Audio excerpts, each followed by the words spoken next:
Start करो। 11th का math की पहली पार्ट की पहली एक्सरसाइज शुरू कर रहे हैं। ठीक है, 1.1। तो पहला क्वेश्चन उसमें दिया है कि जे से प्रारंभ होने वाले महीनों के नाम, ठीक है, वो सेट में होंगे या नहीं, सेट होगा या नहीं। तो होगा। जैसे प्रारंभ होने वाले महीने कितने होते हैं पूरे वर्ष में? देखो, जनवरी होती है, जून होता है, जुलाई, ठीक है। तो ये महासुपरिभाषित है। अतः जैसे शुरू होने वाले वर्ष के सभी महीनों का समुच्चय है।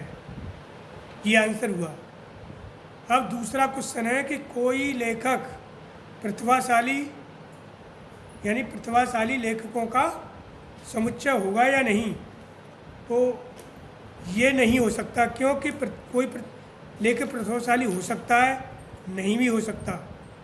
तो ये सर्वमान्य पैमाना नहीं है, इसका कोई पैमाना नहीं होता। ऐसे संग्रह सुपरिभाषित नहीं होते। अतः लेखकों का संग्रह समुच्चय नहीं है। तीसरा क्वेश्चन है, विश्व में सर्वश्रेष्ठ बल्लेबाजों का समुच्चय। तो ये भी संग्रह सुपरिभाषित नहीं है, क्योंकि कौन बल्लेबाज सर्वश्रेष्ठ होगा, कौन नहीं होगा, या ये भी नहीं भी हो सकता है और हो सकता है। इसलिए ये सुपरिभाषित नहीं है, इसलिए इनका संग्रह भी समुच्चय नहीं होगा। फिर आता है कक्षा में बच्चों की संख्याओं का समुच्चय। कक्षा में बच्चों की संख्या निश्चित होती है, सुनिश्चित होती है, इसलिए कक्षा के सभी बालकों का संग्रह समुच्चय होगा। ठीक है। पांचवा क्वेश्चन है, 100 से कम सभी प्राकृतिक संख्याओं का संग्रह। भाई 100 से कम सभी प्राकृतिक संख्याएं होती है, 1 से लेकर के 99 तक। ठीक है, तो ये सेट बन जाएगा एक। तो सुपरिभाषित है, सुनिश्चित है, इसलिए ये समुच्चय है। नंबर 6, लेखक प्रेमचंद द्वारा लिखित उपन्यासों की संख्या का समुच्चय। ये सुनिश्चित होगा, वो सुनिश्चित होगा तो एक संग्रह समुच्चय होगा। जो निश्चित होता है और सुपरिभाषित होता है वह सेट होता है, समुच्चय होगा। 7वां नंबर देखो, 286, ये समुच्चय है या नहीं। भाई इसमें ये 286, 248, 246 एंड सो ऑन, ये क्या है? सम संख्या का समुच्चय है। ठीक है, सम संख्या सुनिश्चित है और परिभाषित है, इसलिए सम पूर्णांकों का संग्रह एक समुच्चय होगा। ठीक है। अगला क्वेश्चन है, अध्याय के अंतर्गत आने वाले प्रत्येक प्रश्न, अध्याय के अंतर्गत आने वाला प्रत्येक प्रश्न सुपरिभाषित होगा, इसलिए संग्रह एक समुच्चय होगा।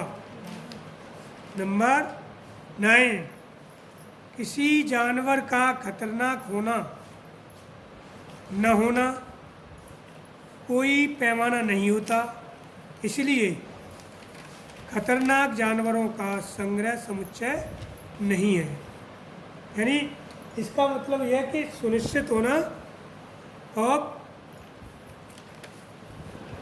परिभाषित होना यदि किसी क्वेश्चन में पाया जाए, ठीक है, तो वो सेट कहलाएगा, समुच्चय कहलाता है। यदि ऐसा नहीं होता है तो वो सेट नहीं होता। ठीक, इन बातों का ध्यान रखना, और इन सभी 9 क्वेश्चनों में यही बात है। ये पहचान करनी है आपको कि सुपरिभाषित या सुनिश्चित दोनों हों या इनमें से एक हो, ठीक है, तो समुच्चय होगा, और इनमें से कोई नहीं है तो समुच्चय नहीं होगा। बस ये है क्वेश्चन। अब दूसरा क्वेश्चन देखिए। मान लीजिए ये दे रखा है दूसरा, a बराबर 1 2 3 4 सेट के अंदर दिया है 5 6, रिक्त स्थानों में कोई उपयुक्त प्रतीक भरना है आपको, एक बिलोंग, अब अभी नहीं, अथवा डज नॉट बिलोंग। ठीक है, तो देखिए पाँच का अंक दिया है और खाली जगह पर ए लिखा है।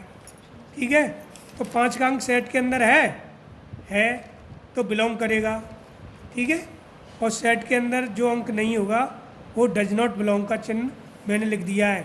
ई को काट दिया है तो डज नॉट बिलोंग होगा, और ई बना दोगे तो बिलोंग होगा। ठीक है, इस तरह का ये क्वेश्चन है। तीसरा क्वेश्चन देखो, ए बराबर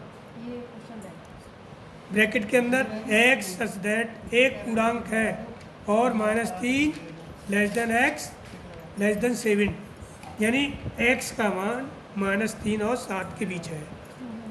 तो -3 और 7 के बीच की संख्या मैंने लिख दी है सेट के अंदर, वही आंसर हो गया इसका।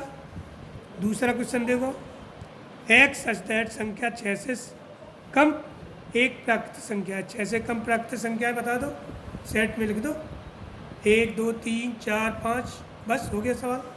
तीसरा देखो, सी बराबर कोष्ठक के अंदर एक्स सच दैट 2 अंकों की ऐसी प्राकृत संख्या जिनके अंकों का योगफल 8 हो, यानी 2 अंकों की ऐसी संख्याएं लिखनी है आपको जिसके अंकों का योगफल 8 हो, जैसे 17 26 35 44 53 62 71 80। ठीक है, ये हो गया आंसर। अगला क्वेश्चन है, एक्स सच दैट एक अभाज्य संख्या जो 60 की भाजक है। ठीक है, यानी 60 के भाजक लिखने वो अभाज्य हों ऐसी संख्याएं लिखनी है सेट के अंदर। तो 2 अभाज्य संख्याएं, 3 अभाज्य है और 5वीं अभाज्य है, और 60 को ये तीनों संख्याएं डिवाइड भी करेगी।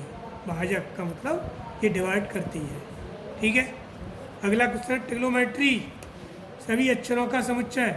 तो एक अक्षर सेट के अंदर एक बार लिखा जाता है, TRIGOGONME